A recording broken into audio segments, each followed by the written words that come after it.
नमस्कार प्यारे विद्यार्थियों, श्री करणी एकेडमी एंड एजुटेक के डिजिटल प्लेटफॉर्म पर आप सभी का स्वागत है, सभी का अभिनंदन है। प्यारे विद्यार्थियों, हमने कक्षा 11th के अंतर्गत जो हमारी पॉलिटिकल साइंस का प्रथम भाग था, जो कॉन्स्टिट्यूशन था, उसको हमने अच्छी तरीके से समझा। यानी कॉन्स्टिट्यूशन क्या होता है, हमने ये चीज़ समझी कि संविधान किस तरीके से एक कानूनी दस्तावेज के रूप में काम करता है और उस कानूनी दस्तावेज के अंतर्गत जो अलग अलग सिद्धांतों का हमने उल्लेख किया था। किस तरह से हमने देखा था कि उस कानूनी दस्तावेज में मौलिक अधिकारों का उल्लेख है वो किया हुआ, किस तरीके से उस कानूनी दस्तावेज के अंतर्गत सरकार के अलग अलग स्तरों की बातें वो की गई थी। और मैंने सरकार के 3 ही जो अंग है उन अंगों की भी बात की और सरकार के 3 स्तर की भी बात की। मैंने आपको बताया था कि किस तरीके से कार्यपालिका है वो कार्य कर रही है, कार्यपालिका की वास्तविक कार्यपालिका कौन होती है और संवैधानिक कौन होती है, वो भी मैंने अच्छी तरीके से आपको समझाने की कोशिश की। मैंने आपको ये भी बताया कि विधायिका है वो किस तरह से कार्य कर रही है और किस तरीके से केंद्रीय विधायिका जो देश के अंतर्गत संसद के रूप में कार्य कर रही है, वही राज्यों के अंतर्गत है वो राज्य विधानसभाओं के रूप में कार्य कर रही है। मैंने आपको ये भी बताने की कोशिश की कि किस तरीके से सरकार के अंग के रूप में न्यायपालिका काम करती है, जुडिशरी कार्य करती है, और उस जुडिशरी के कार्य भी मैंने आपको बताया कि किस तरीके से संविधान की रक्षा का काम है वो न्यायपालिका कर रही है। तो ये चीजें मैंने आपको अलग अलग फर्स्ट भाग में हमने पढ़ने की कोशिश की कि कॉन्स्टिट्यूशन में क्या चीज होती है, किस तरीके से स्वतंत्रता का जो सिद्धांत है, किस तरीके से स्वतंत्रता का उल्लेख किया हुआ है, किस तरीके से समानता का उल्लेख किया हुआ है। ये मोटे मोटे तौर पर हमने चीजें पढ़ी थी कि कॉन्स्टिट्यूशन का क्या राजनीतिक दर्शन होता है, क्या फिलोसॉफिकल रूप से है वो कॉन्स्टिट्यूशन किस तरह से काम कर रहा है, ये मोटे तौर से चीजें हुई कंप्लीट। हमारा जो दूसरा भाग है वो आपके पॉलिटी का दूसरा भाग, जिसमें राजनीतिक सिद्धांत क्या है, राजनीतिक सिद्धांत। राजनीतिक सिद्धांत पॉलिटिकल थ्योरी की बात की गई, यानी जो चीजें आपने कॉन्स्टिट्यूशन के अंतर्गत पढ़ी उनको लागू करने की क्या थ्योरी, वास्तव में सिद्धांत रूप से क्या कार्य कर रहा है। वहां पर तो आपने देखा कि मूल अधिकार के रूप में है वो स्वतंत्रता आपका एक मूल अधिकार के रूप में, या समानता है वो आपका मूल अधिकार के रूप में क्या है, समानता। लेकिन यहां पर सैद्धांतिक रूप से देखेंगे कि सिद्धांततः इनकी क्या स्थिति है, सिद्धांत के रूप में इनके क्या स्थिति है, सैद्धांतिक रूप से ये किस तरह से कार्य करें, क्या वास्तव में स्वतंत्रता है या नहीं है, और यदि है तो स्वतंत्रता के लिए वास्तव में क्या क्या कार्य हुआ, स्वतंत्रता की कौन कौन से रूप निकल कर आए, वास्तव में स्वतंत्रता, अभिव्यक्ति की स्वतंत्रता किस तरह से कार्य की रही और किस तरीके से अभिव्यक्ति की स्वतंत्रता को समय समय पर सरकारों के द्वारा कहीं ना कहीं बाधित करने का कार्य भी हुआ। फिर मैं ये भी पढ़ाऊंगा कि समानता है वो किस तरीके से एक सिद्धांत के रूप में कार्य कर रहा है और किस तरीके से वास्तविक रूप से धरातल पर कार्य कर रहा है। समानता का जो मूल अधिकार तो आपको कॉन्स्टिट्यूशन ने दे दिया कि सभी व्यक्तियों को समानता का मूल अधिकार होगा, लेकिन मैं आपको ये भी समझाऊंगा कि किस तरीके से जैसे आरक्षण जैसी व्यवस्था की, तो फिर आप कहोगे कि साहब एक तरफ तो आप कहने कि सभी समान हो, दूसरी तरफ आप आरक्षण जैसी व्यवस्था, यानी विभेदक व्यवस्था भी है वो किस तरीके से काम आ रही। तो राजनीति सिद्धांत का सामान्य अर्थ ये हुआ कि जो व्यवस्था है उस व्यवस्था को संचालित होने के लिए कुछ सिद्धांत तय किए हुए और उन सिद्धांतों का जो अध्ययन करने वाला विषय है वो राजनीति सिद्धांत है। राजनीति सिद्धांत में जिन जिन विषयों का हमारे यहाँ पर अध्ययन किया जाएगा उसमें आपको स्वतंत्रता पढ़ाई जाएगी, उसमें आपको समानता पढ़ाई जाएगी, उसमें आपको धर्मनिरपेक्षता क्या होती है वो पढ़ाई जाएगी, शांति किस तरह से काम कर रही है वो पढ़ाई जाएगी, किस तरीके से न्याय है वो काम कर रहा है वो पढ़ाई जाएगी। तो ये क्या, ये बेसिक पॉलिटी की कुछ रूल्स है, पॉलिटी की कुछ थ्योरी है, उन थ्योरी को समझे बिना आपकी अंडरस्टैंडिंग नहीं हो सकती। मैंने आपको मूल अधिकार पढ़ाया, तो मूल अधिकार के बाद में आपकी ये समझ में जैसे समानता है, स्वतंत्रता, उनकी पूरी जड़ को समझना होगा। एक पॉलिटिकल साइंस के विद्यार्थी के रूप में आपकी ये समझ सिद्धांत की आवश्यक है। आप यही नहीं समझोगे कि सरकार आखिर में क्या है, राजनीति अपने आप में क्या है, आपको ये भी पता नहीं होगा कि राज्य आखिर में क्या है, तो फिर आप इन चीजों को कैसे पढ़ने का काम करेंगे। इसलिए हमारा जो प्रथम अध्याय आज का होगा वह है क्या, राजनीतिक सिद्धांत। राजनीति किस तरीके से सिद्धांत के रूप में कार्य कर रही है, जिसमें शांति है, विकास है, फिर आपकी स्वतंत्रता है, समानता है, स्वतंत्रता है, समानता है, न्याय है। ये अलग अलग मुद्दे हैं। राजनीति को समझने हेतु इन सिद्धांतों की समझ है वो आवश्यक है। इन सिद्धांतों की समझ के बिना हम है वो किसी भी तरीके से पॉलिटिकल साइंस को नहीं समझते। तो बात यहाँ पर इस प्रथम चैप्टर जिसका नाम है राजनीतिक सिद्धांत, प्रथम चैप्टर का भी नाम है वो राजनीतिक सिद्धांत है। यानी किस तरह से राजनीतिक सिद्धांत का आपको परिचय करना है। यहाँ पर आप यहाँ पर सामान्य चीज समझोगे कि राजनीति आखिर में क्या होती है, राजनीति को चलाने के लिए किसकी आवश्यकता होती है, इन बिंदुओं को समझने की आप कोशिश करेंगे। राजनीति किसी भी समाज का महत्वपूर्ण व अविभाज्य अंग है। राजनीतिक संगठन और सामूहिक निर्णय के किसी ढांचे के बगैर कोई भी समाज जिंदा नहीं रह सकता। हम बात करेंगे कि राजनीति है वो किसी भी समाज का महत्वपूर्ण अंग है, और राजनीति जो संगठन है या कोई सामूहिक निर्णय लेना है, उसके बिना कोई भी समाज जिंदा नहीं रहेगा।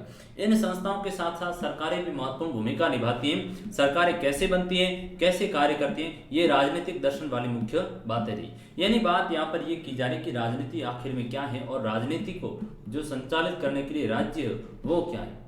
एक तो बात निकल कर आई राज्य, दूसरी है राजनीति। तो राज्य की मैंने आपको परिभाषा बताई थी कि राज्य एक संगठन है। क्या है? एक संगठन। राज्य एक संस्था है जो व्यक्तियों के समूह से मिलकर बना होता है। जो व्यक्तियों के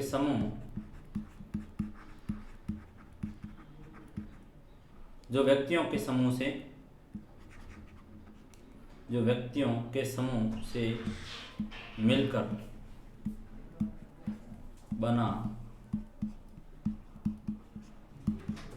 होता है। तो साधारण बात आई कि आप राजनीति सिद्धांत समझ रहे हो, उससे पहले आपको राज्य को समझना होगा कि राज्य एक संगठन है, एक संस्था है जो व्यक्तियों को समूह से मिलकर बनी होती है, और ये किसके लिए काम कर रही? समाज के लिए काम कर रही, व्यक्ति के लिए काम कर रही, देश के लिए काम कर रही।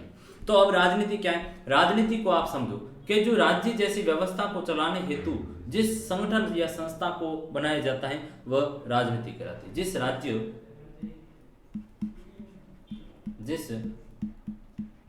राज्य के संचालन की व्यवस्था करने वाले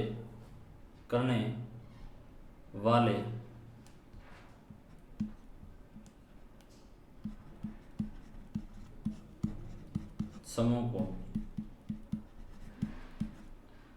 राजनीति कहते हैं। राजनीति इस तरह से समझेगी कि राजनीति एक है वो राज सेवा।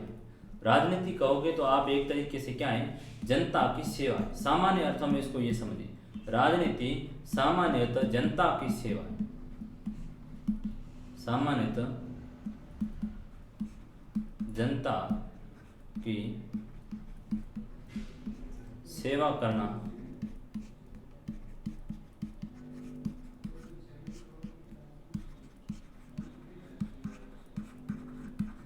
तो सामान्य बात लेकर कराई कि राजनीति क्या है, तो हम कहेंगे कि राजनीति है वो सामान्यतः जनता की सेवा करना राजनीति कहलाती है। चूंकि राजनीति अपने आप में इतना जटिल विषय है कि आगे जाकर हम बात को ये समझेंगे कि कोई आपका साथी और आपके साथ है वो खिलवाड़ करके आपके जो शत्रु से जाकर मिलने का काम कर रहा है, तो फिर आप वहां पर कहोगे कि उसने मेरे साथ राजनीति कर ली।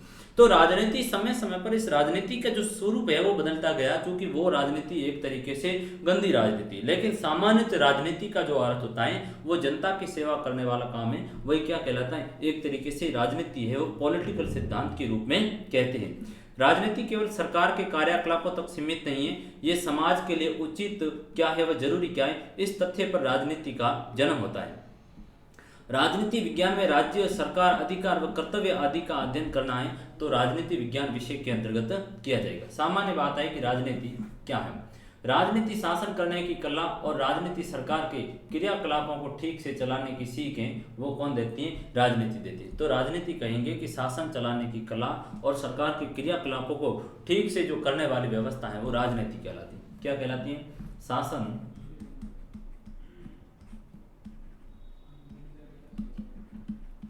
चलाने की कला और सरकार के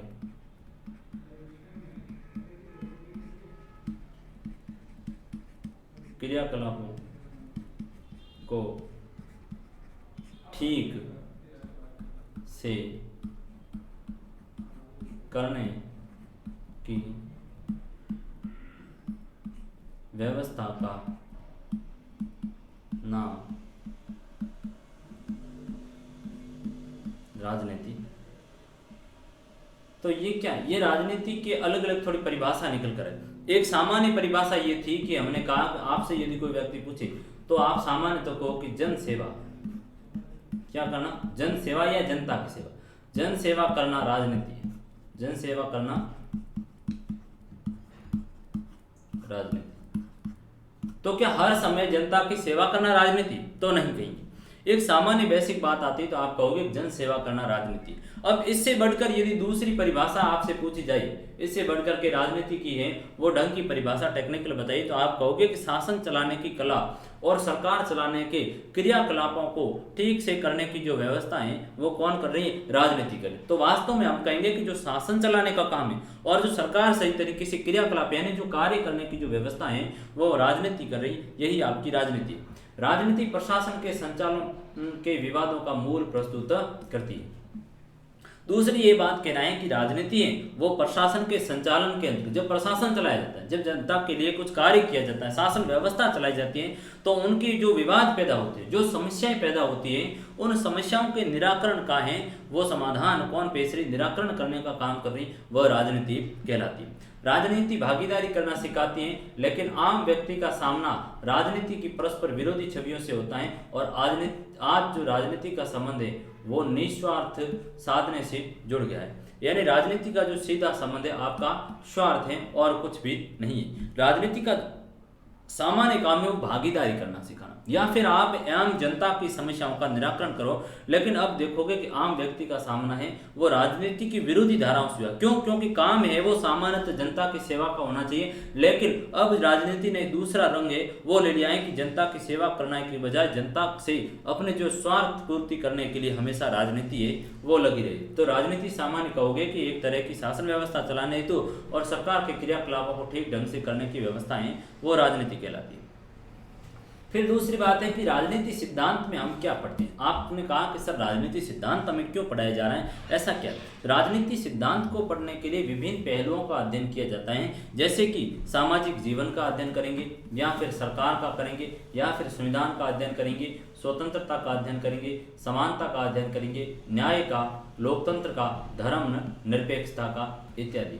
यानी राजनीति में सामान्यतः है वो हम जीवन के विभिन्न पहलुओं को प्रभावित करने वाले जो सिद्धांत होते हैं। जैसे सामाजिक जीवन है, समाज की क्या बुनियाद है, तो राजनीतिक सिद्धांत में आप पढ़ोगे, यानी सामाजिक जीवन किस तरह का चल रहा है, सामाजिक जीवन।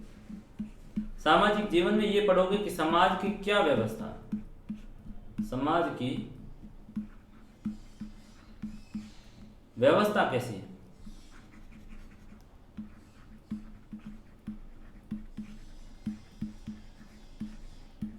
समाज की व्यवस्था कैसी है। और उस समाज की व्यवस्था में हम ये भी देखने की कोशिश करेंगे कि उसमें पुरुषों की क्या स्थिति है, महिलाओं की क्या स्थिति है, अमीर वर्ग की क्या स्थिति है, गरीबों की क्या स्थिति है, दलित हरिजनों की क्या स्थिति है, या अन्य उत्पन्न। तो सामाजिक जीवन का जो अध्ययन किया जाएगा वैसे वो भी पॉलिटिकल सिद्धांत के अंतर्गत किया जाएगा। सरकार का भी अध्ययन किया जाएगा, वो भी किस में किया जाएगा, आपके राजनीतिक सिद्धांत में किया जाएगा। सरकार यानी सरकार क्या होती है, सरकार के कौन कौन से स्तर होते हैं, सरकार का गठन किस प्रकार से होता है, तो ये जो सारी की सारी थ्योरी आप पढ़ेंगे वो राजनीतिक सिद्धांत में पढ़ेंगे। फिर हम बात करेंगे कि संविधान का भी जो अध्ययन करोगे वो भी एक राजनीति का ही मूल भाग है, कि जब तक सिद्धांत को नहीं समझोगे तब तक आप संविधान को नहीं समझ सकते, और जब तक संविधान को नहीं समझोगे तब तक राजनीति को नहीं समझते। क्योंकि क्या है, एक देखोगे तो ये दोनों ही एक ही सिक्के के पहलू के रूप में काम कर रहे हैं, दोनों को ही एक दूसरे के लिए समझने की जो समझना अनिवार्य, अन्यथा आप हैं वो सिद्धांत को नहीं समझते। यदि मैंने आपको कॉन्स्टिट्यूशन पहले नहीं पढ़ाया होता तो मुझे पूरा भरोसा है कि आप पॉलिटिकल जो सिद्धांत है उसको कभी भी नहीं समझ पाते। आप कहते हैं कि समानता क्या, स्वतंत्रता क्या, न्याय क्या, लोकतंत्र क्या, धर्म निरपेक्षता क्या है। अब ये चीज आते ही मैं आपको सीधी कह देता हूँ, आपको जानकारी होती है कि सर हमने पढ़ा था कि वह स्वतंत्रता है वो मूल अधिकार था, समानता हमारा मूल अधिकार था, न्याय का सिद्धांत हमारे है वो मूल प्रस्तावना में दिया हुआ है, लोकतंत्र कैसा होगा वो हमारे न्याय जो हमारे संविधान की प्रस्तावना में दिया हुआ, धर्म निरपेक्षता की थ्योरी मैंने बताने की। तो जब ये चीजें हैं कहेंगे कि एक तरीके से राजनीतिक सिद्धांत और जो संविधान है वो एक दूसरे के पूरक का काम करते हैं, एक दूसरे के पूरक का काम करते हैं, यानी दोनों की एक दूसरे के लिए समझ होनी आवश्यक है। फिर मैंने आपको स्वतंत्रता पढ़ाया, समानता पढ़ाया, न्याय, लोकतंत्र और धर्मनिरपेक्ष आदि विषयों के बारे में यदि हमें अध्ययन करना है तो राजनीतिक सिद्धांत को पढ़ना अनिवार्य है। फिर आगे की बात ये हो जाएगी कि सब राजनीतिक सिद्धांत को पढ़ लिया तो फिर इन सिद्धांतों को व्यवहार में कैसे उतारा जाए, ऐसा क्या तरीका हो कि इनको है वो इम्प्लीमेंट करें, हम अपने दैनिक जीवन के अंतर्गत इनको कहीं ना कहीं लागू करने का प्रयत्न करें। राजनीति का स्वरूप समय के साथ साथ बदलता रहा और राजनीतिक सिद्धांतों जैसे कि स्वतंत्रता और समानता के व्यवहार में उतारने का काम बहुत ही मुश्किल है। हमें अपने पूर्वाग्रहों का त्याग करके इन्हें अपनाना चाहिए। यानी हम कहेंगे कि राजनीति का स्वरूप है वो समय समय पर बदलता रहा। जब एक समय था कि जो राजनीति थी वो लोक कल्याण के लिए कार्य कर रही थी। आप देखोगे कि स्वतंत्रता के समय और स्वतंत्रता के बाद में जो राष्ट्रीय आंदोलन में हमारे नेता थे उन्होंने जन कल्याण के लिए पूर्णतः कार्य किया। लेकिन आप एक देखोगे कि एक निश्चित समय अवधि के बाद में 80 का दशक को देखोगे या वर्तमान के दशक को देखोगे तो राजनीति का स्वरूप है उसके बिल्कुल ही विपरीत उलटफेर में हो गया। अब केवल और केवल एक ही उद्देश्य रहा कि ज्यादा से ज्यादा ही जो शासन व्यवस्था के अंतर्गत अपने पैठ जमाकर ज्यादा से ज्यादा धन संपत्ति ऐंठने का काम करना राजनीति का उद्देश्य रहा। यानी निरंतर बदलती हुई परिस्थितियों के मुताबिक राजनीति के स्वरूप में भी परिवर्तन आने का कार्य किया है। फिर राजनीति सिद्धांत के अध्ययन के द्वारा हम राजनीतिक व्यवस्थाओं के बारे में अपने विचार और भावनाओं का परीक्षण कर सकते हैं और हम ये समझ सकते हैं कि सचेत नागरिक ही देश का विकास कर सकते हैं। राजनीतिक सिद्धांत कोई वस्तु या वस्तु नहीं है, ये मनुष्य से संबंधित है। उदाहरण के लिए कहोगे कि समानता का अर्थ सभी के लिए समान अवसर है, फिर भी महिला, वृद्ध, विकलांगों के लिए अलग व्यवस्था की गई है। अतः हम कह सकते हैं कि पूर्ण समानता संभव नहीं है, भेदभाव का तर्क संगत आधार जरूरी है। अब हम कहेंगे कि जो राजनीतिक सिद्धांत के अध्ययन के द्वारा हम राजनीतिक व्यवस्थाओं के बारे में उनके विचार और भावनाओं का परीक्षण करने का काम कर रहे हैं। जैसे आपको ये व्यवस्था, आपकी ये अंडरस्टैंडिंग होनी चाहिए, राजनीतिक सिद्धांत आपको सिखाती हैं कि आप एक सचेत, एक जागरूक जो नागरिक होने के नाते आपने समानता का अर्थ ये समझा कि सभी के लिए समान होना चाहिए। लेकिन क्या महिला है, वृद्ध है, विकलांगों के लिए हमने जो अलग व्यवस्था की तो क्या आप कहोगे कि पूर्ण समानता है? तो हम कहेंगे कि पूर्ण समानता संभव नहीं है। लेकिन इस भेदभाव का हमारे पास तर्क संगत आधार है। कहेंगे कि कोई व्यक्ति, महिला, आप देखो कि पुरुषों की संख्या के अंतर्गत महिलाओं का प्रतिनिधित्व कम है। वृद्ध लोग हैं, क्या आप एक अच्छे तरीके से चलने में सक्षम है, जल्दी से चल सकते हैं, दौड़ भाग सकते हैं? क्या वो वृद्ध लाठी पर चलने वाला व्यक्ति आपकी बराबरी कर सकता है? क्या विकलांग व्यक्ति हैं, आप सीढ़ियों से जल्दी से चढ़ जाते हैं, 50-100 सीढ़ियां हैं, 5 मिनट में आप चढ़ने का काम करते हैं? क्या वो विकलांग व्यक्ति ऐसा कर सकता है? वो नहीं कर सकता ऐसा। तो फिर आपके और उन दोनों के मायने में समानता के अर्थ है वो बदल जाएंगे। यानी आपके बजाय उस व्यक्ति को हमें विशेष अधिकार देना पड़ेगा तो ही आपके बराबरी में वो आएगा। ये क्या, ये राजनीतिक सिद्धांत के अंतर्गत समानता का बर्ताव आपको सिखाने का काम कर रहे हैं कि विभेद होना चाहिए। कैसा होना चाहिए? विभेद है वो तर्क संगत होना चाहिए। विभेद है लेकिन कैसा होना चाहिए? तर्क संगत होना चाहिए। आपका ये तर्क एक लॉजिक काम कर रहा है, उसी के दृष्टिकोण पर है। तर्क की तुला में तोड़कर ही आप बात को है वो सत्यांश करने का प्रयास करोगे। ऐसा नहीं है कि आपके बराबरी वाला व्यक्ति को आप और रिजर्वेशन देने का काम करें जबकि आपको नहीं। और महिला है, वृद्ध है, विकलांग है, उनके लिए हमने विशेष व्यवस्था की तो भी हम कहेंगे कि ये क्या है? समानता के दायरे के अंतर्गत काम कर रही है। यही राजनीतिक सिद्धांत कह रही है। राजनीतिक सिद्धांत हैं वो हमें क्यों पढ़ना चाहिए? क्योंकि इनकी ऐसी क्या आवश्यकता पड़ी कि राजनीतिक सिद्धांतों का अध्ययन करना हमें आवश्यक हुआ है।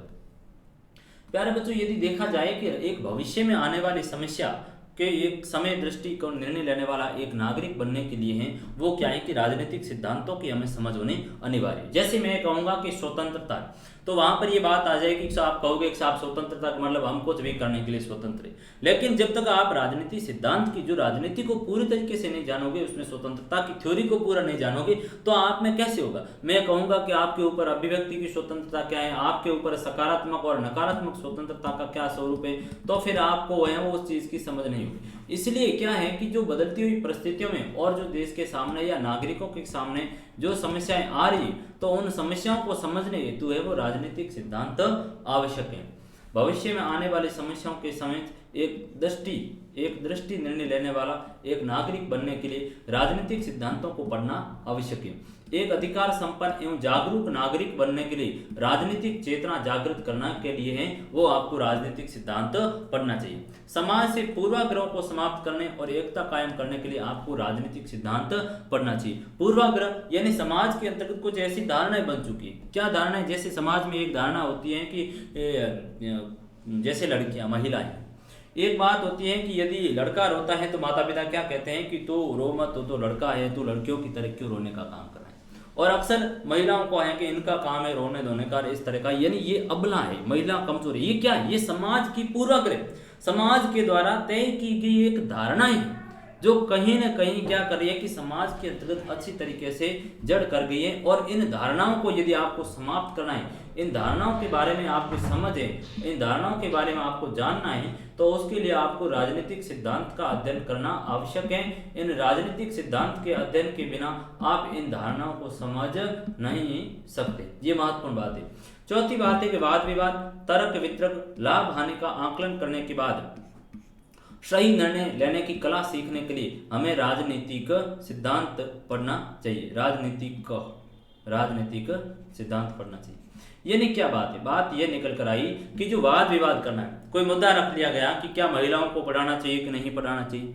अब उनके ऊपर है, वाद विवाद के लिए एक मैंने गठित कर दिया कि काम करो, कक्षा 11th और कक्षा 12th के बच्चों को है वो कहो कि वास्तव में है उनको पढ़ाना कि नहीं पढ़ाना चाहिए।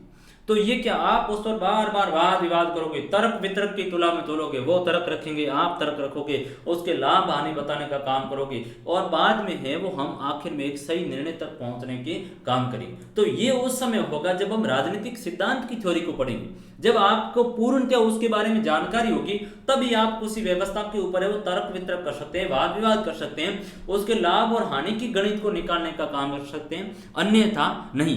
इसलिए राजनीति को जानने के लिए राजनीति के सिद्धांतों की समझ है वो अनिवार्य है, और राजनीति के सिद्धांतों के बिना है वो बच्चों आप कभी भी उस व्यवस्था को है पूर्णतः समझ नहीं पाओगे। उन तर्क वितर्क या वाद विवाद की कसौटी पर या लाभ हानि का समीकरण आप नहीं निकाल सकोगे, क्योंकि आपको स्वतंत्रता का सामान्य अर्थ ही जानकारी नहीं। सामान्य तो पढ़ लिया कि आपको बस खाने पीने पढ़ने की स्वतंत्रता होनी चाहिए, लेकिन वास्तव में स्वतंत्रता क्या है? वास्तव के अंतर्गत स्वतंत्रता के बाद कम से कम व्यक्ति पर प्रतिबंध है वो स्वतंत्रता। अब कम से कम प्रतिबंध का क्या आशय हुआ? पूर्णतः प्रतिबंध या कम से कम प्रतिबंध। कुछ लोग कह रहे हैं कि पूर्णतः प्रतिबंध है वो नहीं होना चाहिए, कुछ कह रहे हैं कम से कम, और कुछ कह रहे हैं कि प्रतिबंध होने भी नहीं चाहिए। होने नहीं चाहिए तो वह व्यक्ति नुकसान नहीं पहुंचा पाएगा। आप एक देखिए कि आपके एग्जाम सर पर आए हुए, एग्जाम नजदीक है, और ऐसी स्थिति में आप जिस फ्लैट में रह रहे हैं उसी बिल्डिंग के अंतर्गत ऊपर जोर जोर से संगीत बज रहा है, प्रतिबंध नहीं है। लोग कहते हैं कि स्वतंत्रता पर प्रतिबंध नहीं होना चाहिए, इसलिए तो वो जोर जोर से जोर उच्च आवाज में है वो संगीत बजाने का कार्य कर रहे हैं, और आप वास्तविक रूप से बाधित होने का काम कर रहे हैं। तो प्रतिबंध भी होने चाहिए, क्योंकि किसी की अन्य व्यक्ति की स्वतंत्रताएं बाधित होती है, तो ऐसी स्थिति में स्वतंत्रता पर है वो प्रतिबंध होना अनिवार्य है। और उस प्रतिबंधों की और उनकी सकारात्मक और नकारात्मक अभिव्यक्ति की स्वतंत्रता किस तरह से बाधित होती है, उन सारी व्यवस्थाओं के बारे में आप में उस समय ज्ञान आएगा जब आप राजनीतिक सिद्धांत को पढ़ने का काम करोगे। इसलिए राजनीतिक सिद्धांत है वो पढ़ना आवश्यक है। जब राजनीतिक सिद्धांत के बारे में हमें ज्ञान होगा तो हम भविष्य में आने वाले समस्याओं के बारे में अच्छी तरीके से जान सकते हैं, या फिर हम समाज में जो पूर्वाग्रह है उन पूर्वाग्रहों को भी समाप्त करने का कार्य करेंगे। और यदि हमें राजनीतिक सिद्धांत की समझ है तो हम किसी भी मुद्दे पर वाद विवाद करेंगे, उस पर तर्क वितर्क करेंगे, और उसके लाभ हानि का गणित निकालने के बाद हम ये समझने की कोशिश करेंगे कि वास्तव में हमें क्या निर्णय लेना चाहिए। वो उस समय होगा जब हम राजनीतिक सिद्धांत के बारे में जानकारी रखेंगे। फिर अगली बात भी कहनी है कि शासन व्यवस्था की जानकारी के लिए भी राजनीतिक सिद्धांत पढ़ना जरूरी है। लोकतंत्र की उपयोगिता समझने के लिए है वो राजनीतिक सिद्धांत पढ़ना जरूरी है। लोकतंत्र का क्या महत्व है, लोकतंत्र के कौन कौन से भेद हैं, तो ये सारी चीजें हैं वो पढ़ने के लिए आपको राजनीतिक सिद्धांत की समझ होना अनिवार्य है। तो इसके बिना आप नहीं समझ सकते। सिद्धांत का मतलब है सामान्य नियमों से। सामान्यतः क्या होता है? सिद्धांत कहो तो नियम। जैसे आपने कह दिया, मैंने कहा कि रमेश तुम कब से कब विषय तक पढ़ रहे हो, या तुम्हारी क्या दैनिक उठने की प्रक्रिया है? तो उन्होंने कहा कि सर मेरा सिद्धांत, मेरे जो रूल्स है, मेरे सिद्धांत है उसके मुताबिक मैं रात भर तक पढ़ता रहता हूँ, सुबह के समय उठता हूँ, जबकि अन्य किसी विद्यार्थी ने कहा मोनिका विद्यार्थी है या कोई सलमा नामक विद्यार्थी या विक्रम है, कभी किसी अन्य बच्चों ने कहा कि सर नहीं, हम तो है वो एक निश्चित समय रात को 10-12 बजे तक पढ़ते हैं, फिर सुबह 5 बजे उठते हैं, तो मेरा ये सिद्धांत है और मैं अपने इन सिद्धांतों में कार्य कर रहा हूँ। तो यहाँ पर राजनीति भी सिद्धांत का मतलब है कि राजनीति के कुछ नियम हैं, उन नियमों में जो व्यवस्था चल रही है वो राजनीतिक सिद्धांत के अंतर्गत अध्ययन किया जाएगा। फिर अधिकार एवं कर्तव्यों के बारे में समझने के लिए भी राजनीतिक सिद्धांत का अध्ययन जरूरी है। अंतर्राष्ट्रीय शांति व सहयोग को बढ़ावा देने के लिए राजनीति का अध्ययन आवश्यक है। तो राजनीति सिद्धांत का मुख्य विषय है वो राज्य या सरकार ये स्वतंत्रता, समानता, न्याय व लोकतंत्र जैसे अवधारणाओं का अर्थ स्पष्ट करने के लिए राजनीतिक सिद्धांत की समझ आवश्यक है, और इनकी राजनीतिक सिद्धांत की समझ के बिना आप किसी भी तरीके से कार्य नहीं कर सकते। फिर राजनीतिक सिद्धांत का उद्देश्य क्या है उसको भी देखिए। राजनीतिक सिद्धांत के यदि उद्देश्य को देखा जाए तो नागरिकों को राजनीतिक प्रश्नों के बारे में तर्क संगत ढंग से सोचने और सामाजिक राजनीतिक घटनाओं को सही तरीके से समझने का प्रशिक्षण देने के लिए राजनीतिक सिद्धांत का उद्देश्य है। यानी राजनीति जो सिद्धांत है इसका उद्देश्य क्या है? राजनीतिक सिद्धांत का सामान्य उद्देश्य ये है कि कोई भी व्यक्ति है, वो कोई नागरिक है, वो राजनीति के बारे में तर्क रूप से सोचे, तार्किक दृष्टिकोण से वो सोचने का काम करे और उसको सही तरीके से राजनीतिक दृष्टिकोण के अनुरूप है उसको प्रशिक्षण देने के लिए राजनीतिक सिद्धांत का अध्ययन है वो अनिवार्य है। क्योंकि जब तक उसको राजनीतिक सिद्धांत का अध्ययन है, उसके बारे में जानकारी नहीं है, तो वह व्यक्ति उस व्यवस्था के बारे में समझने का कार्य नहीं करेगा। जैसे एक बात यहाँ पर आई कि राजनीतिक सिद्धांत का क्या उद्देश्य, क्यों इसकी आवश्यकता पड़ी, तो आप कहोगे जैसे गणित का जो विपरीत है जहाँ त्रिभुज या वर्ग की निर्धारित परिभाषा होती है। जैसे आप कहोगे गणित के अंतर्गत कोई बीजीय व्यंजक है x + y + z बराबर है कोई 14 करके एक सूत्र आ गया, ठीक है। अब ये तो एक आपका बीजीय व्यंजक आया, ये क्या एक बीजीय व्यंजक आया मानव की, जबकि आप दूसरी तरफ है वो वर्ग की है, वो आप परिभाषा बताओगे क्या है, जिसकी आमने सामने की सभी भुजाएं हैं वो समान होती हैं, या फिर आप त्रिभुज की है वो कुछ परिभाषाएं गढ़ोगे, ठीक है। तो ये क्या है, ये दोनों चीजें स्थिति, एक तरफ वह है जिसको परिभाषित नहीं किया जा रहा, दूसरी तरफ वह है जिसको परिभाषित किया। सेम ऐसी की ऐसी स्थिति है वो राजनीति के अंतर्गत भी होती हैं कि राजनीति के सिद्धांत को है वो परिभाषित रूप से डाला गया। एक संविधान है, संविधान को आप परिभाषित रूप में है वो नहीं कर सकते, उसमें व्यवस्थाओं का उल्लेख किया हुआ है, लेकिन राजनीति जो सिद्धांत है उसमें पारिभाषिक रूप से हैं वो चीजें दी हुई है, परिभाषा के रूप में दी हुई है, उसमें सिद्धांत के रूप में दी हुई है। इसलिए हम कहेंगे कि गणित के विपरीत जहाँ त्रिभुज या वर्ग की निश्चित परिभाषा होती है, उसी प्रकार जो संविधान के विपरीत है वो राजनीतिक सिद्धांत की निश्चित परिभाषाएं होती है, और उस निश्चित परिभाषा के दायरे में है वो सिद्धांत कार्य करता है। राजनीतिक सिद्धांत में हम समानता, आजादी या न्याय की अनेक परिभाषाओं के से सम्यक होते हैं। सम्यक का मतलब होता है रूबरू होते हैं या जानते हैं। सम्यक का मतलब क्या होता है, जानते हैं। ऐसा इसलिए है कि समानता, न्याय जैसे शब्दों का सरोकार किसी वस्तु के बजाय अन्य मनुष्यों के साथ हमारे संबंधों से होता है। राजनीतिक सिद्धांत में राजनीतिक चीजों के बारे में अपने विचार व व्यवहार से भावनाओं के परीक्षण के लिए प्रोत्साहित करता है। तो ये राजनीतिक सिद्धांत के लिए क्या है, आवश्यक है। राजनीति विज्ञान व राजनीति दो अलग अलग धारणा है। राजनीति विज्ञान का जन्म है वो राजनीति से पूर्व हुआ और ये नैतिकता पर आधारित है, जबकि राजनीति अवसर व सुविधाओं पर आधारित है। अब यहाँ पर एक चीज और भी निकल आई कि जो राजनीति सिद्धांत है उसका अध्ययन इसलिए किया जाता है कि राजनीति सिद्धांत से ही पता चलता है कि राजनीति विज्ञान क्या है और राजनीति वो क्या है। इन दोनों को समझने के लिए वो किससे पता चलता है, राजनीतिक सिद्धांत से पता चलता है। आप देखोगे कि राजनीति सिद्धांत है वो राजनीति से बहुत ही पूर्व है। क्या है, बहुत ही पूर्व है, बहुत ही पहले है वो राजनीतिक विज्ञान आने का काम कर रहा है, उसके बाद में है वो राजनीति आने का काम कर रहा है। तो राजनीति और राजनीति विज्ञान की जो दो अलग अलग धारणाएं हैं उनको समझने में मदद मिलेगी कि राजनीति विज्ञान का जन्म है वो किस तरह से राजनीति से पूर्व हुआ और ये नैतिकता पर आधारित है। इसमें नैतिकता का पुट है वो था, यानी जन कल्याण हेतु, जनता के सरोकार हेतु काम करने का कौन कर रही है, राजनीति विज्ञान कर रहे हैं।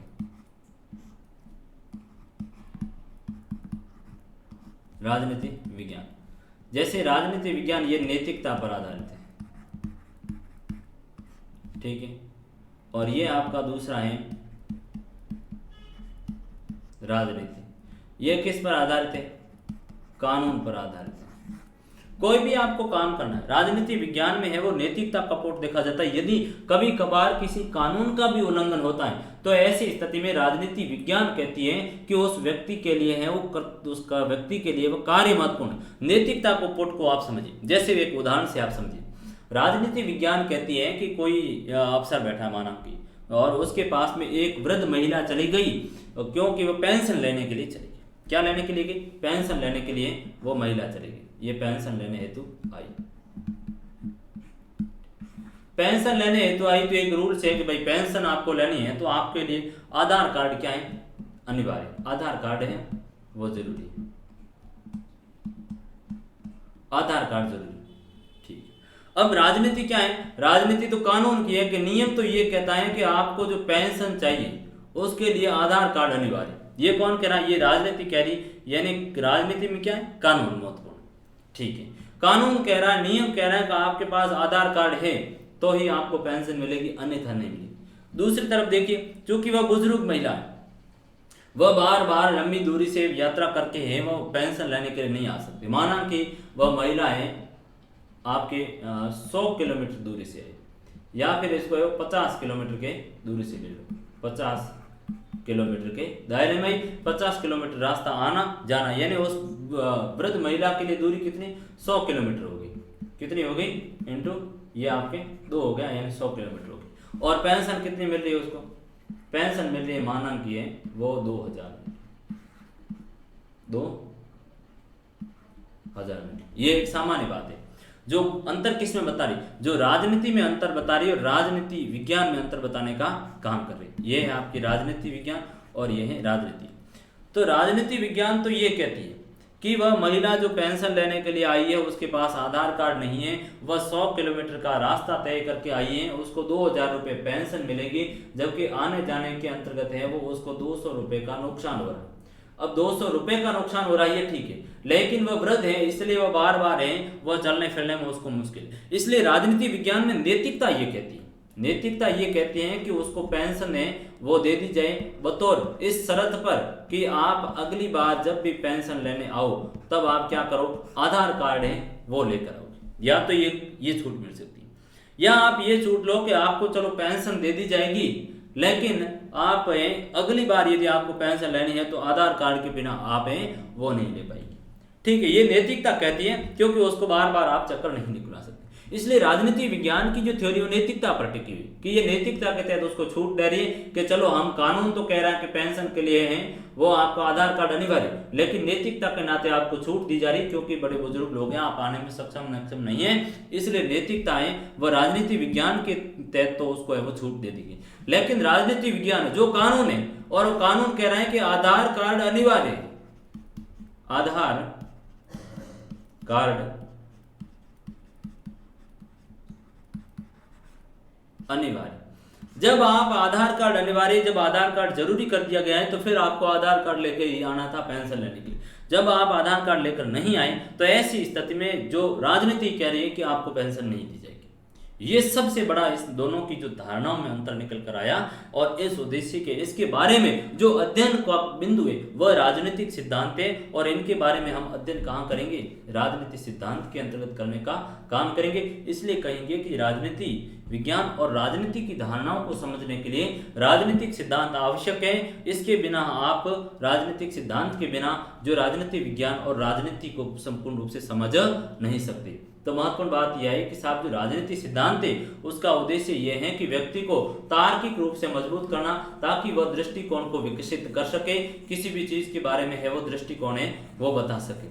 फिर दूसरा जो राजनीति का कार्य ये हुआ कि जो राजनीतिक सिद्धांत है वह परिभाषित करने का काम करेगी। जैसे हमने कहा कि एक त्रिभुज है और उसके विपरीत जो त्रिभुज या वर्ग या दूसरे विपरीत जो गणित के फॉर्मूले सूत्र हैं, तो उनको परिभाषित करने का काम है वो कौन कर रहे हैं? वो जैसे त्रिभुज वर्ग है वो परिभाषित हो रहे हैं, जबकि वो सूत्र है वो परिभाषित नहीं हो। तो अपने आप में राजनीति को भी वास्तविक रूप से परिभाषित करने का कोई काम करेगा तो कौन करेगा? सिद्धांत करेगा। तीसरी बात ये देखी थी कि राजनीतिक सिद्धांत में समानता, आजादी जैसे जो अन्य चीजें हैं उनको क्या है, ये सामान्य धारणा की चीजें हैं, तो उनको समझने हेतु सिद्धांत की आवश्यकता पड़ती है। और चौथे में बात है कि राजनीति विज्ञान और राजनीति दोनों को समझने के हेतु आपको क्या है किसकी आवश्यकता होगी? राजनीति सिद्धांत की आवश्यकता होगी। तो ये मोटे मोटे तौर पर राजनीति सिद्धांत की थ्योरी आई कि किस तरीके से राजनीतिक सिद्धांत है वो कार्य करती है, किस तरीके से राजनीतिक सिद्धांत की हमें आवश्यकता होती है कि राजनीतिक सिद्धांत के बिना हम राजनीति को समझ नहीं सकते। तो राजनीति सिद्धांत है उसके बारे में चीज़ें कुछ आपको समझ में आई होगी। अब ये चीज़ निकल कर आई होगी आपके सामने कि राजनीति हम कहेंगे कि एक तरह की है वो जनसेवा का काम कर रही है। राजनीति है वो एक तरीके से किसी भी देश की शासन व्यवस्था क्रियाकलापों को चलाने का काम है वो राजनीति कर रही है। तो फिर आप ये भी तो कह सकते हो कि साहब राजनीति किसी भी देश का जो शासन व्यवस्था चलाने का काम प्रशासन भी तो करता है। तो प्रशासन भी उस राजनीति का एक हिस्सा होता है, न कि ये वो पूर्णतः से प्रशासन होता है। प्रशासन है वो राजनीति का हिस्सा होता है, जो कि मैंने आपको बताया था कि किस तरीके से वो कार्यपालिका है आपकी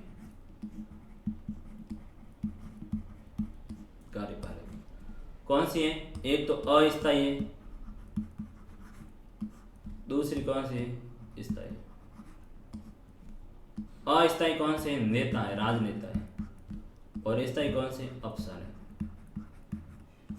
तो ये दोनों आखिर में हिस्सा किसके? दोनों आखिर में हिस्सा जाकर वो कार्यपालिका के हुए।